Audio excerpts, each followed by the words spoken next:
Fresher అంటే మనకి experience ఉండదు. ఏ జాబ్కి అప్లై చేద్దామని చూసినా కానీ డిస్క్రిప్షన్లో 1 year ఎక్స్పీరియన్స్ అని అడుగుతారు. ఎక్కడి నుంచి తీసుకొస్తాం? నీకు 6 LPA జాబ్ కావాలా? అయితే ఈ వీడియో స్కిప్ చేయకుండా ఫుల్గా చూడు. ఈ వీడియో మొత్తం అయ్యేసరికి నీకు పక్కాగా 6 LPA జాబ్ కోసం కావాల్సిన ఇన్ఫర్మేషన్, స్పెసిఫికేషన్స్, మన స్కిల్స్ అనేవి ఎలా అప్డేట్ చేసుకోవాలి మొత్తం తెలుస్తాయి. హాయ్ ఫ్రెండ్స్, నా పేరు దేవేంద్ర. మీరు నా ఛానల్కి కొత్తగా వచ్చినట్టయితే సబ్స్క్రైబ్ చేసుకోండి. మన ఛానల్ మొత్తం కూడా ట్యూటోరియల్స్, ఐటీ సంబంధించినవి అన్నీ ఉంటాయి అండ్ ఆల్సో కెరీర్ అప్డేట్స్ కూడా ఉంటాయి. So let's get in to the video.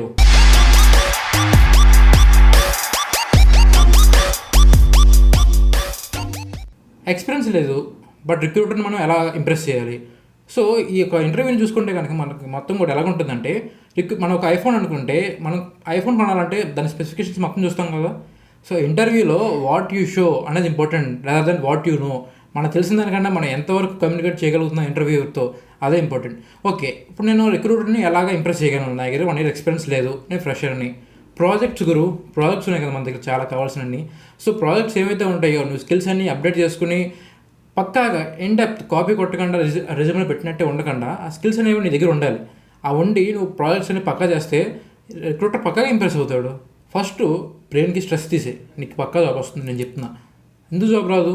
మీరు ఇన్పుట్ ఇస్తే అవుట్పుట్ ఎందుకు రాదు? పక్కాగా మీకు జాబ్ వస్తుంది.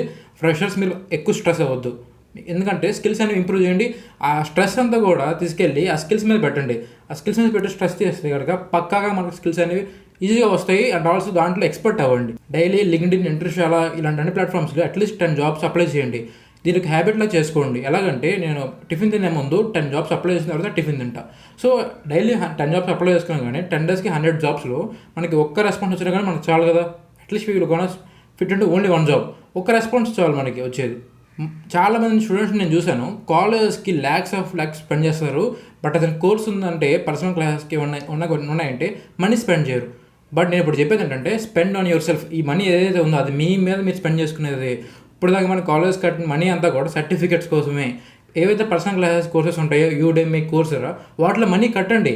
ఆ మనీ కూడా ఎంత ఉంటుంది? 1000 rupees, 500 rupees ఉంటుంది. మన మొబైల్ 1 month రీఛార్జ్ ఉండదు. సో ఈ ఏవైతే కోర్సెస్ ఉన్నాయో వీటిని అండర్రేట్ చేయొద్దు. మనీ కట్టి మీకు పర్సనల్ డౌట్స్ ఏమి ఉన్నాయి కానీ ఇన్డెప్త్ నేర్చుకోండి. ఎందుకంటే మనకి ఏదైనా వర్క్ వస్తేనే అదే మనం ఫీల్డ్ సర్వైవ్ అవ్వగలం. ఐటీ ఫీల్డ్ కాదు, ఏ ఫీల్డ్ అయినా కానీ. ఐటీలో స్కిల్స్ ఉంటే నువ్వే తప్పు. నీకు డిగ్రీ అయినా ఉన్నాయి, బీటెక్ అయినా ఉన్నాయి, ప్రాజెక్ట్స్ మంచిగా ఉంటే పక్కాగా నేను హైర్ చేస్తారు. అండ్ ఆల్సో ప్రాజెక్ట్స్ని చాలామంది కాపీ కొడుతున్నారు. అలా కాపీ కొట్టొద్దు. ఒకే ప్రాజెక్ట్ 10 మంది చేస్తే ఆ ప్రాజెక్ట్కి వాల్యూ ఉండదు, మీకు కూడా వాల్యూ ఉండదు. సో మీరు ఏదైనా ప్రాజెక్ట్ చేయాలనుకుంటే దాన్ని ఇన్డెప్త్ కాపీ కొట్టకుండా మీరే చేయండి. ఒకళ్ళు కాపీ కొడదామన్నా అసలు ఎలా వర్క్ అయిందని చెప్పి మీ అంతటి మీరు కోడ్ రాయండి. సో ఇంటర్వ్యూలో మనం ఇంటర్వ్యూకి కోడ్ అనేది ఎలా రాసామో మొత్తం ఇండెప్త్ ఎక్స్ప్లెయిన్ చేయడం కుదురుతుంది. ఒక ప్రోగ్రామింగ్ లాంగ్వేజ్ సెలెక్ట్ చేసుకోండి. ఒక 10 సెలెక్ట్ చేసుకుని 10ని హాఫ్ ఆఫ్ నేర్చుకునే కన్నా ఒక ప్రోగ్రామింగ్ లాంగ్వేజ్ నేర్చుకుని దాంట్లో డెప్త్ వెళ్ళిపోయి దానికి సంబంధించి ఫ్రేమ్వర్క్స్ నేర్చుకుంటే మీరు దాంట్లో ఎక్స్పర్ట్ అవుతారు. ఇంటర్వ్యూస్లో ఎక్కడ అడిగినా కానీ మీరు పక్కా చెప్తారు కదా answer. So 1 programming language master it. And also దాంట్లో ఫ్రేమ్వర్క్స్ ఉంటాయి. ఈ 3 కూడా పక్కాగా ఆ వర్టికల్గా వర్క్ చేయండి. ఎప్పుడు కూడా మనం హారిజాంటల్గా వర్క్ చేస్తాం. సి, పైథాన్, C++ నేర్చుకుంటాం, మళ్ళీ ఒక దాంట్లో ఒకటి నేర్చుకుంటాం. అలా కాకుండా ఒక పైథాన్ నేర్చుకుని దాంట్లో జాంగో ఫ్రేమ్వర్క్స్ నేర్చుకుని మిషన్ లెర్నింగ్ లైబ్రరీస్ నేర్చుకుంటే సో మీరు దాంట్లో ఎక్స్పర్ట్ అవుతున్నట్టే కదా. డేటా అనలిస్ట్కి ఉపయోగపడుతున్నారు, మిషన్ లెర్నింగ్కి ఉపయోగపడుతున్నారు, బ్యాక్ ఎండ్కి ఉపయోగపడుతున్నారు మీరు. So at the same time I'm saying you keep focus on 1 programming language. Coding ఐడన్ ఆటలేదు నాకు, ఎంత ట్రై చేసినా అవట్లా. బట్ నాన్ కోడింగ్ జాబ్స్ కావాలి. మనకి డెవాప్స్ ఉంది, డేటా అనలిస్ట్స్ ఉన్నాయి. ఇవన్నింటిలో కూడా మనకి అట్లీస్ట్ 6 LPA మినిమం బేసిక్ ఉంటుంది. మీరు ప్రాజెక్ట్స్ చేసి మీ దగ్గర సర్టిఫికేషన్స్ ఉంటే. And one more thing, certifications అనేవి పక్కా చేయండి. ఫ్రెషర్స్ అయినా కానీ చేయండి. సర్టిఫికేషన్స్ అంటే ఏంటంటే, ఆ కంపెనీ అమెజాన్ ఆర్ AWS అనే కంపెనీ ఏదైతే ఉంటుందో వాళ్ళే మీకు ఒక ఎగ్జామ్ కండక్ట్ చేసి ఆ ఎగ్జామ్లో మీరు పాస్ అయితే కనుక వాళ్ళు మిమ్మల్ని సర్టిఫై చేస్తారు. మీరు certify him that he is a master in our skill. అంటే మీరు జాబ్లోకి ఇంటర్వ్యూకి వెళ్ళకముందే మీరు ఆల్రెడీ సగం సెలెక్ట్ అయినట్టే కదా. సో బీ కాన్ఫిడెంట్, పక్కగా మీకు అయితే జాబ్ వస్తుంది, స్ట్రెస్ తీసుకోవద్దు. ఫ్రెషర్స్కి ఇంకా చాలా main important point, online assignments ఏవైతే ఉంటాయో అవి చాలా అండర్ రేట్ చేస్తారు. అంటే ఈజీగా పాస్ అయిపోవచ్చు రిటర్న్ ఎగ్జామ్స్ అని.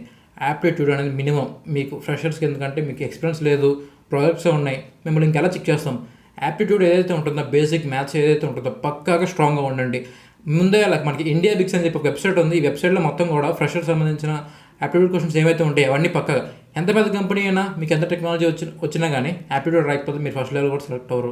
చాలామందికి ప్రోగ్రామింగ్ బాగా వస్తుంది బట్ యాప్టిట్యూడ్ రాదు. సో ఏంటి ఉపయోగం? యాప్టిట్యూడ్ రాకపోతే ఫస్ట్ లెవెల్లోనే సెలెక్ట్ అవ్వరు. సెకండ్ లెవెల్లో ప్రోగ్రామింగ్ ఉంటుంది. సెకండ్ లెవెల్ వర్క్ చేయొచ్చు, బట్ ఫస్ట్ లెవెల్ కీ ఓపెన్ చేస్తేనే కదా సెకండ్ లెవెల్కి మనకి ఎంట్రీ దొరికేది. సో యాప్టిట్యూడ్ అనేది చాలా మెయిన్, దాన్ని మాత్రం అండర్ ఎస్టిమేట్ చేయొద్దు, దాన్ని వదలొద్దు. అండ్ ఫ్రెషర్స్కి యాప్టిట్యూడ్ అయిన తర్వాత మనకి డిఎస్సి అని చెప్పి కాన్సెప్ట్ ఉంటుంది. ఈ డిఎస్సి అనే కాన్సెప్ట్ని అట్లీస్ట్ మీరు బేసిక్ అయినా తెలుసుకోండి. అసలు ఏంటి డిఎస్సి అనే కాన్సెప్ట్, ప్రాబ్లమ్ సాల్వ్ చేయడానికి ఎలా ఉపయోగపడుతుంది. ప్రోగ్రామింగ్ లాంగ్వేజ్ నాకు వచ్చింది, బట్ ప్రాబ్లమ్ సాల్వ్ చేయలేకపోతున్నా. ఎందుకంటే ఇలా ప్రాబ్లమ్ సాల్వ్ చేయలేకపోతున్నాం? ఎందుకంటే ఈ ప్రోగ్రామింగ్ లాంగ్వేజ్లో ఎలా ఇంప్లిమెంట్ చేయాలని వచ్చింది తప్ప ప్రాబ్లమ్ సాల్వ్ చేయడం నీకు అలా రావాలంటే మనకి డేటా స్ట్రక్చర్స్ అండ్ అల్గోరిథమ్స్ రావాలి. మనకి ఇక్కడ ప్లాట్ఫామ్ చూసుకుంటే కనుక లీడ్ కోడ్ ఫోర్సెస్ అని చెప్పి 2 to 3 ప్లాట్ఫామ్స్ ఉన్నాయి. వాటిలో మనం డైలీ ప్రోగ్రామింగ్ చేస్తే ఒక ప్రొఫైల్ ఉంటుంది. మన రెజ్యూమేలో ఆ ప్రొఫైల్ కూడా పెడితే రిక్రూటర్కి అర్థమవుతుంది, ఓకే వీడు రోజు కూడా ఈ ప్రాబ్లమ్ సాల్వ్ చేస్తాడు, సో వీడి దగ్గర కొంచెం ప్రాబ్లమ్ సాల్వింగ్ స్కిల్స్ అనేవి బై డిఫాల్ట్ ఉన్నాయి, మనం వీడిని ఇంకా ఎక్కువ యాక్సెస్ చేయక్కర్లేదని చెప్పి ఇంటర్వ్యూలో ఎంతసేపు కూడా మీరేం చేశారని చెప్పి దాని మీద ఉంటుంది తప్ప మీ మీద క్వశ్చన్స్ తగ్గిపోతాయి. ఎందుకంటే మీరు ఆల్రెడీ వాళ్ళకి ప్రూఫ్ ఆఫ్ కాన్సెప్ట్ చూపిస్తున్నారు కదా మీరేంటా అని చెప్పి. నేను అనేది ఏంటంటే ఇంటర్వ్యూకి వెళ్ళే ముందే మీరు సెలెక్ట్ అవ్వాలి. అలా ఉండాలంటే కనుక స్కిల్స్ అన్ని పర్ఫెక్ట్ అయిపోవాలి. అంటే ఈ ఇంటర్వ్యూ మనం అప్లై చేసామంటే మనం సెలెక్ట్ అలా ఎప్పుడు అవుతుంది, స్కిల్స్ అన్ని కాన్ఫిడెంట్గా వచ్చినప్పుడు అలాగ అవుతుంది కదా. సో మీరే ముందు సెల్ఫ్ అసెస్మెంట్ చేసుకొని మీరు ఇంటర్వ్యూకి సెలెక్ట్ అవుతారు లేదా ఉన్న పరంగా అడగండి. ఇప్పుడు ఈ జాబ్కి నేను సెలెక్ట్ అవుతానా, అవునంటే సెలెక్ట్ అవ్వాలంటే ఏం చేయాలి, జాబ్ డిస్క్రిప్షన్ ఉన్నాయని నేర్చుకోండి వెళ్ళి. సేమ్ జాబ్ డిస్క్రిప్షన్ చాలా వరకు ఫ్రెషర్స్ ఉన్న అన్ని జాబ్ ఓపెనింగ్స్ కూడా అవే ఉంటాయి. అట్లీస్ట్ మనకి front and back and full stock ఈ మూడిట్లో పక్కగా మాస్టర్ అయితే మినిమం జాబ్స్ వస్తాయి మనకి. మన ఇక్కడ చాలామంది జాబ్ రిజిస్ట్రేషన్ అంటున్నారు, కానీ డిమాండ్ అలాగే ఉంది మన స్కిల్ వస్తే కనుక. నువ్వు వీడియోని ఎక్కడ చూసావంటే నీకు ఈ వీడియో నచ్చే ఉంటుంది కదా, ప్లీజ్ సబ్స్క్రైబ్.